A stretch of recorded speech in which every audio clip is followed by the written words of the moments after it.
I pretended to be deaf for 3 years just to see what people really thought of me, and it destroyed my entire family. It started with an accident that should have been minor. I was 15 and biking home from school when a car sideswiped me at an intersection. I woke up in the hospital with a concussion, 2 fractured ribs, and partial hearing loss. The doctor said the hearing would come back. It did. 2 weeks later, I could hear again. Soft at first, then clear, but nobody knew that. My mom was crying by my bedside when I realized it. She was talking to my aunt, whispering that maybe this would finally teach me humility, that I'd always been too sensitive, too dramatic. I laid there pretending not to hear. She said maybe it was for the best I got knocked down a peg. That's when the idea started. I told the doctors I still couldn't hear. I kept faking it during tests, watching their mouths, reacting only to vibrations. Lip reading came naturally, faster than I expected. By the time I left the hospital, I was profoundly deaf in both ears. At first, it was peaceful. No one expected conversation. People spoke around me like I wasn't there. My classmates stopped trying. Teachers either pitied me or gave up. My parents smiled in public, praised me for being strong, but behind closed doors, they treated me like a burden. But the real story started 6 months later, when my older brother Ryan came home from college for Thanksgiving. I used to think we were close. He was the golden boy, valedictorian, football captain, pre-law. I was the weird art kid who painted in the garage. I was sitting on the stairs while he unpacked in the living room. My mom sat beside him and said, "It's honestly harder now, with her like this."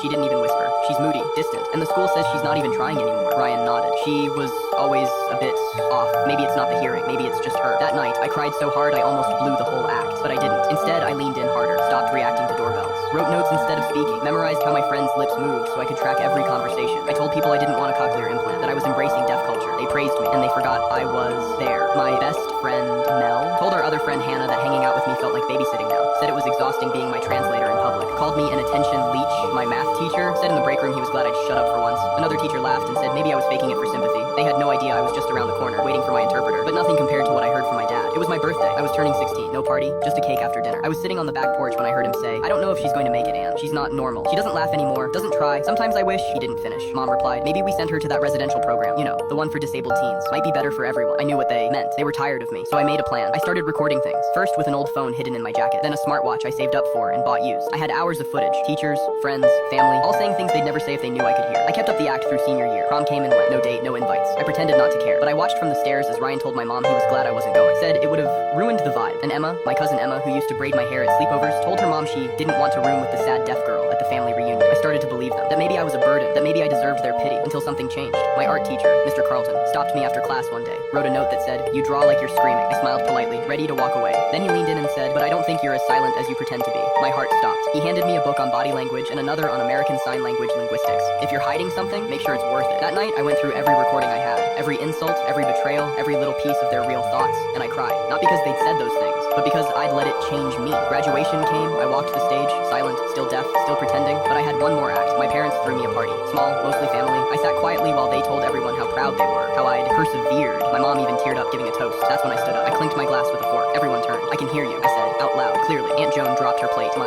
When did you realize that someone was all bark and no bite? I was 12 when my stepdad Mark gave me a cute nickname, and that was a lazy N-word. You see, for 2 years straight, Mark had one rule. I wasn't allowed to sleep. While my white siblings could sleep from 11 p.m. to 7 a.m., I was only allowed to sleep from 12 a.m. to 4 a.m. Luckily, I didn't even have to set an alarm clock, because every morning at 4 a.m., Mark would burst into my room with a flashlight in my face, checking if I was ready to do my character-building chores. This included scrubbing bathrooms, organizing the garage, prepping breakfast for when his boys woke up. But that wasn't even the worst part, because if I made any sort of noise, I'd lose privileges. The privileges in question: eating enough food, drinking enough water. And since my mom worked 12-hour night shifts as a nurse, she never saw any of it. Mark had this whole philosophy about modern kids being soft. When I was in Afghanistan, he'd start every lecture. We functioned on 2 hours of sleep for weeks. You kids today can't even handle getting up early. I'm sure you can guess why his rules only applied to me. By month 3, I was practically schizophrenic with how much I was hallucinating. Shadows moving in my peripheral vision, hearing my name when no one called. I'd fallen asleep on the toilet twice, at my desk dozens of times, and once while standing in the shower. The other black kids at my school started calling me the raccoon N-word because of the dark circles under my eyes. My grades made like a girl's chest during puberty. Went from A's to D's, all because I couldn't stay conscious long enough to finish tests. Teachers thought I was on doc drugs and said I fit the stereotype. Even the counselor pulled me aside asking if everything was okay at home. The breaking point came during midterms. I literally fell asleep standing up during my history presentation, face planted right into the whiteboard. 20 minutes later, the school nurse called my parents, and Mark showed up in his veteran's cap like he was on a rescue mission. "This is what I'm talking about," he said, shaking his head in the nurse's office. "No self-control. I've tried everything. Structure, discipline, consequences. Some kids just don't want to succeed." The counselor ate up every word. "I don't blame you, Mark. Most white folk wouldn't even bother trying to civilize a kid like this. You're fighting genetics here." I tried telling my mom when I got home, but she was exhausted after a double shift, and Mark was right there, arm around her shoulders. "He's exaggerating," Mark said calmly. "Teen boys are dramatic. I'm just teaching him discipline." "Bruh, I only get 4 hours of sleep," I managed to whisper. Mark laughed. "See what I mean? The kid can't even keep his lies straight." My mom just sat there saying nothing. "Plus, didn't your guys' ancestors used to spend all day in the cotton field anyway? You should be used to this by now." He then threw his head back and cackled. That's when I realized my mom was too scared of Mark to defend me. I wanted to call CPS, but I knew Mark would just sweet-talk his way out of it. So instead, I did something I'd never done before. I went through my mom's jewelry box to find my dead dad's old phone. There, I found his brother Jerome's number. I texted him on my phone phone and asked if he wanted to go on a run with me at 4 a.m. Mark would be at his peak performance by then. When he agreed, I felt a chaotic excitement fill my veins. So on Thursday night, I made sure to be extra lazy at dinner. Dozed off twice, knocked over my water. Mark's eye twitched with anticipation. Looks like someone needs extra motivation tomorrow, he said, his boys snickering. At 4 a.m. sharp, the flashlight hit my face. But this time, Mark brought props, a bucket of ice water and an air horn. He was so excited to abuse me that he didn't even hear the front door open. "Rise and shine, you lazy N-word," he cheered. "Today we're trying something new since you can't seem to be disciplined." He was then interrupted by the sound of my bedroom door creaking open. "What the F did you just call my nephew?" My uncle's voice